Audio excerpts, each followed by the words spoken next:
notre troisième intervenant est Hamza Bendaou. Merci d'être avec nous à Orange Merci à Business vous. Live et merci de partager avec nous ton expertise.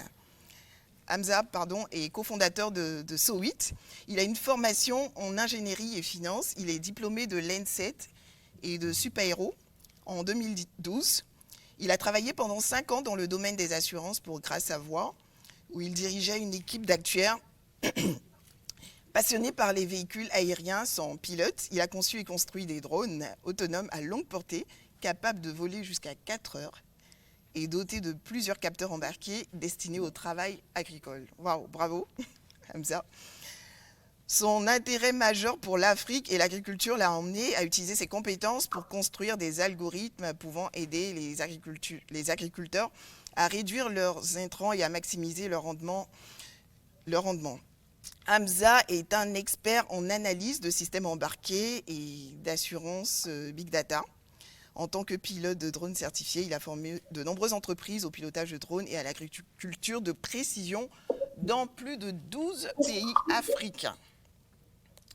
Hamza, toi qui travailles, qui exerces dans ce domaine de l'agritech depuis plusieurs années, est-ce que tu pourrais nous partager des exemples, des cas concrets de transformation du secteur agricole, des exemples de réussite? Oui, tout à fait. Donc, bonjour tout le monde.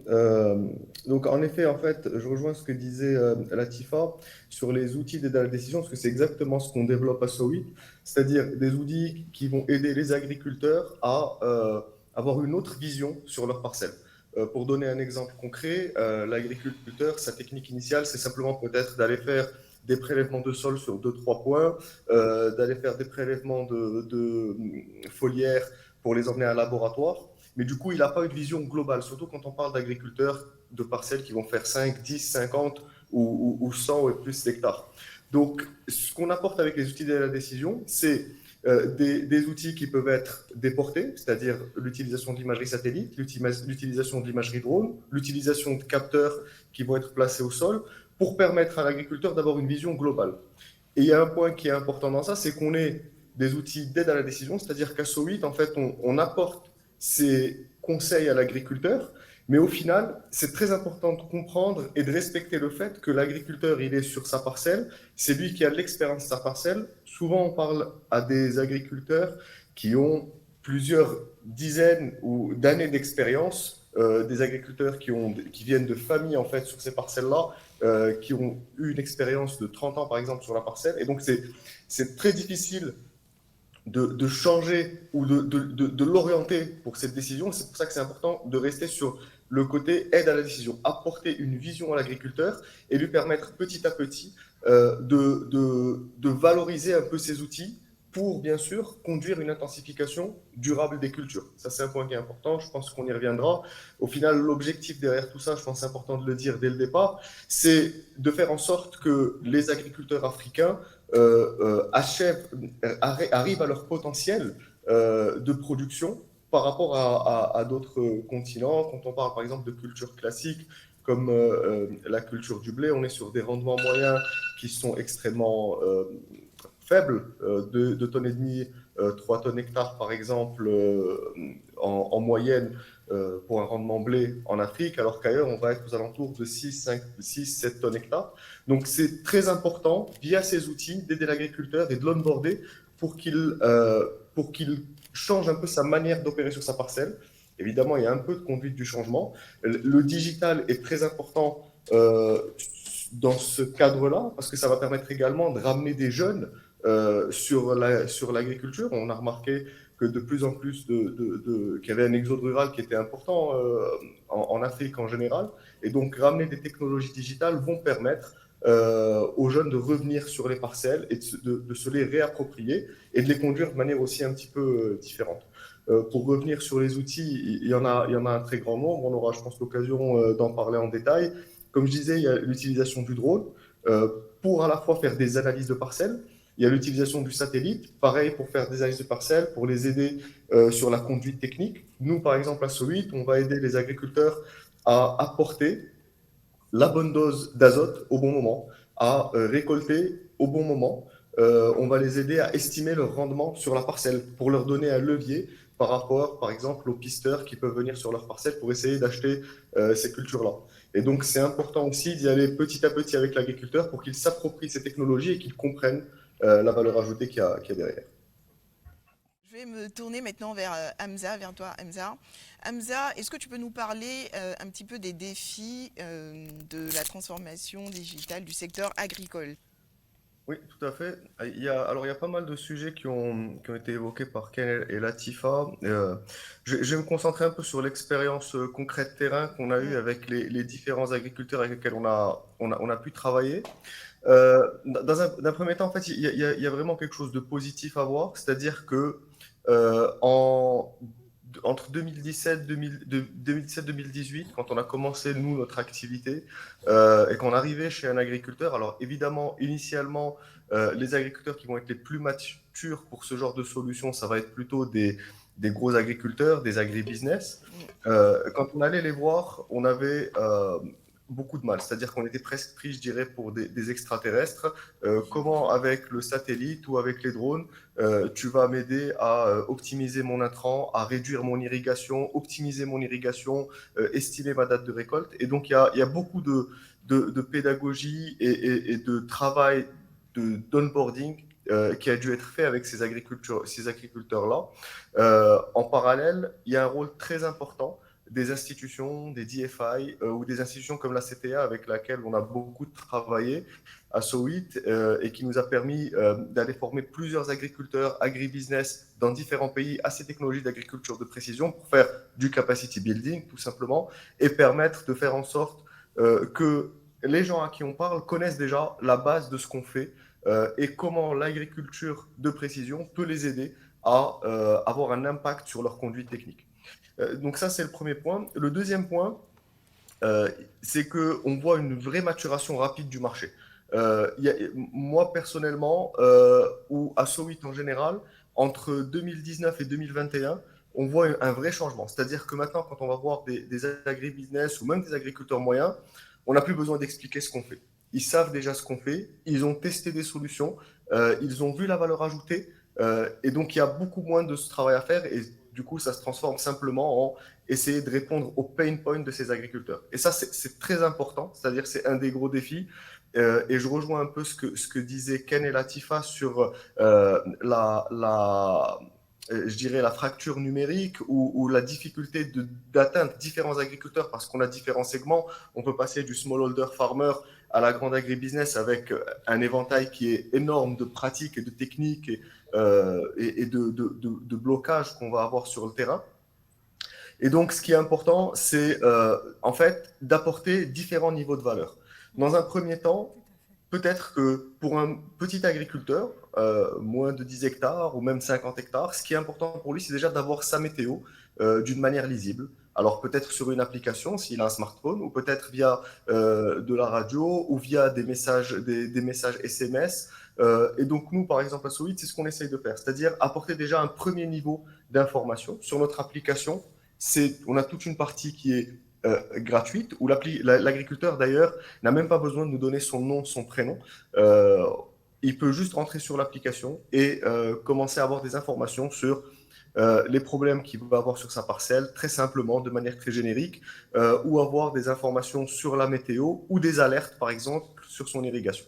Ensuite, il y a un deuxième niveau, évidemment, qui va être pour les gens qui sont un peu plus matures, qui ont un peu plus les capacités d'absorber ces technologies, où on va aller rentrer en détail. La différence entre ces deux niveaux, c'est qu'on passe du générique au quantitatif. C'est-à-dire qu'on passe de tu as un problème sur cette zone et cette zone à pour résoudre ce problème, ben, c'est peut-être apporter plus d'irrigation ici et économiser sur l'autre parcelle qui au final est en confort hydrique. Ça c'est très très important et il y a un vrai enjeu sur les pratiques parce qu'en fonction des pain points des agriculteurs, on voit beaucoup de différences. Quand on est dans des zones où l'eau, entre guillemets, n'est pas un problème, même si l'eau commence à devenir un problème un peu partout, en fait, on aura beaucoup de mal à vendre une solution. Donc, par exemple, notre solution SoWater qui permet d'optimiser l'irrigation. Par contre, une fois que l'agriculteur fait face à son pain point, son défi, qui est que il est en irrigation déficitaire, il n'a plus assez d'eau, son forage ne lui permet plus en fait d'irriguer ses arbres ou son maïs ou son blé. Dans ce cas-là, en fait, ben, l'agriculteur va être en recherche de ces solutions-là. C'est pour ça qu'identifier ce pain point est vraiment très important pour apporter ces solutions. Mm. Le troisième point, pardon, c'est que évidemment, nous en tant que start-up, compagnie privée, on n'aura pas les moyens d'aller vers les petits agriculteurs en direct. C'est très compliqué, le coût d'acquisition est énorme. Donc pour nous, évidemment, le client, on va dire, évident, ça va être l'agribusiness. Par contre, on a une volonté d'apporter un impact qui est beaucoup plus important que l'agribusiness. Et on a essayé de trouver des moyens un peu différents pour aller vers les petits agriculteurs. Et là, le rôle des institutions, des donneurs sont très importants parce que c'est eux en fait qui ont accès et qui ont la capacité de massifier ces technologies. Et du coup, nous, ce qu'on essaye de créer, c'est un cercle vertueux de la donnée. C'est-à-dire qu'on part de l'agriculteur qu'on va aider, on comprend ses pratiques, on collecte de la data et on apporte cette donnée aux institutions financières par rapport à une banque, par exemple à une banque qui va permettre de construire des produits qui seront adaptés aux problématiques de l'agriculteur sur son terrain. Par exemple, des produits de crédit, des produits d'assurance, et qui vont permettre vraiment de comprendre le contexte d'agriculteur et d'apporter une réelle valeur ajoutée. Donc c'est comme ça qu'on essaye en fait de partir de l'agriculteur vers l'institution pour revenir vers l'agriculteur avec des produits adaptés à son besoin. Il y a également aussi le fait que travailler avec des agribusiness, en général, ces agribusiness-là sont leaders d'opinion dans leur région. Elles permettent aussi de faire dérouler en fait ces solutions sur les agriculteurs qui sont à côté. En général, les petits agriculteurs autour d'une grosse production de manguiers dans la région des Niayes au Sénégal, par exemple, va venir travailler dans la parcelle de ce gros agriculteur pour aider sur la récolte, etc. Et va voir les solutions. Et donc, ce qu'on fait, par exemple, c'est que pour tous les agriculteurs qui sont inférieurs à 15 hectares, ils ont accès à notre solution Soil d'estimation de rendement sur les mangues au Sénégal, Côte d'Ivoire, gratuitement. Et en fait, c'est financé indirectement par ces gros agribusiness qui permettent qui elles vont utiliser cette application pour à optimiser leur supply chain, etc. Voilà un peu les différents points. On va s'intéresser maintenant aussi à la problématique du développement durable. Comment est-ce que la digitalisation du secteur agricole peut encourager ce développement durable-là? Oui, sur la partie impact sur l'environnement, bon, Ken l'a dit, 4%, l'Afrique est responsable de 4% des émissions, mais on est tout aussi, voire plus impacté. Et donc, on est obligé d'être innovant dans les solutions qu'on va trouver. La problématique, c'est qu'il faut intensifier, mais du coup, qu'il faut intensifier durablement. Et donc ça, c'est très important. C'est-à-dire qu'on doit réussir à augmenter les rendements, on doit Oui, réussir à donner un maximum de levier à l'agriculteur pour augmenter ses productions, pour faire en sorte de réduire les importations, pour faire en sorte que l'agriculture qui est vivrière puisse permettre au pays d'être autosuffisant. Mais il faut le faire de manière durable. Et ça nécessite évidemment, on va dire, le digital est un très bon point en fait pour ces solutions parce que quand on applique de manière, on va dire, différencier les intrants. Par exemple, quand on parle d'azote pour des cultures de céréales, plutôt que d'appliquer la même quantité d'azote sur 100 hectares, je dis n'importe quoi, eh bien, il faut bien comprendre que sur ces 100 hectares, il y a différentes zones qui ont différents besoins. Et du coup, on a la possibilité d'aller être beaucoup plus ciblé dans l'application et pour permettre d'ailleurs aux cultures de maximiser ces opérations. C'est-à-dire qu'évidemment, une zone qui va être en déficience, ben, on va lui apporter plus d'intrants. Une zone qui va être bien, ben, on va pas la toucher, il n'y a pas besoin. Euh, Tout ça, ça permet évidemment moins d'intrants utilisés, c'est moins de CO2 dans la production de ces intrants, c'est moins de transport. Donc tout ça, en fait, ça se retranscrit en économie de carbone. On a également le sujet de l'irrigation, qui maintenant est vraiment un sujet qui est au centre de la conduite technique de l'agriculteur du fait du stress hydrique qui est présent un peu partout. Alors le stress hydrique, c'est un peu le problème, il est dans les deux sens, c'est-à-dire qu'on peut avoir un stress hydrique avec pas assez d'eau et donc des agriculteurs qui peuvent arriver au point où ils vont avoir besoin d'arracher leur culture et un stress hydrique dans le sens où il va y avoir beaucoup trop d'eau avec trop d'eau. Donc ça implique une conduite technique qui va être encore plus technique pour réussir à gérer ces cultures, éviter des problématiques phytosanitaires sur les parcelles. Évidemment, quand on utilise des outils pour optimiser l'irrigation, pour suivre les irrigations, alors c'est pas simplement que du satellite, c'est de l'IoT sur les parcelles, des sondes, etc., qui vont utiliser des technologies de la 4G pour pouvoir se connecter. On utilise par exemple le M2M qui permet, et le LoRa qui permet d'envoyer de très faibles quantités de données. Donc même quand la connectivité est très très faible, on arrive quand même à permettre à l'agriculteur de recevoir et de suivre à distance sa parcelle et donc d'effectuer pour donner un exemple, quand on utilise le produit d'optimisation de l'irrigation qu'on a à Sowit, on est aux alentours de 10% de réduction d'eau sur la parcelle, 10% de pompage en moins, donc 10% d'électricité, 10% de kilowattheure en moins, donc un impact non négligeable sur le carbone émis dans l'atmosphère. Comment récolter les données quand on sait que la plupart ou la grande majorité des agriculteurs n'ont pas la culture de la donnée? Donc c'est la question de Monsieur Quadio, Wilfried Kwasi. Pour la deuxième partie de la question sur la manière de récolter les données ou comment récolter la donnée, c'est vraiment le nerf de la guerre. Et pour des entreprises comme nous qui utilisent ces données, qui ont besoin de ces données pour développer des modèles, pour faire en sorte que ces modèles soient précis et répondent exactement aux besoins de l'agriculteur selon les différentes conditions agro- et pédoclimatiques, en fait, c'est une question qu'on se pose tous les jours. Alors nous, de notre côté, donc on a une application mobile avec une partie qui est gratuite où on incite les agriculteurs donc, qui ont la possibilité d'avoir un smartphone. Et ça, en fait, c'est un point qui est très important. C'est-à-dire que, bon, nous, on est au niveau du smartphone, on commence par là. Par contre, ce qu'on a essayé de faire, c'est de faire en sorte que l'application soit installable sur une majorité de smartphones. On n'a pas besoin d'avoir le dernier Samsung S, je ne sais plus combien, mais il faut avoir au moins un smartphone qui fonctionne, sur lequel vous pouvez installer l'application. Vous aurez de la météo gratuitement, vous aurez des images satellites gratuitement, et vous pourrez dessiner, géoréférencer votre parcelle, ce qui nous permettra, nous, d'avoir en fait commencé à récolter cette donnée. Le deuxième moyen, mais ça c'est plutôt dans le cadre du développement de nos solutions, c'est qu'en fait la présence terrain elle est importante et les partenariats avec les institutions, que ce soit les ministères de l'Agriculture ou les offices nationaux de conseil agricole qui sont très présents sur le terrain, sont importants parce que finalement s'ils ont cette application ou s'ils ont un moyen qui leur permet en fait à chaque fois qu'ils vont aller parler à un agriculteur, parce qu'en réalité ils sont très présents sur le terrain, ils sont au contact, il faut simplement leur donner un moyen, à chaque fois qu'ils prennent le nom et le prénom de l'agriculteur, ben, de rajouter sa parcelle.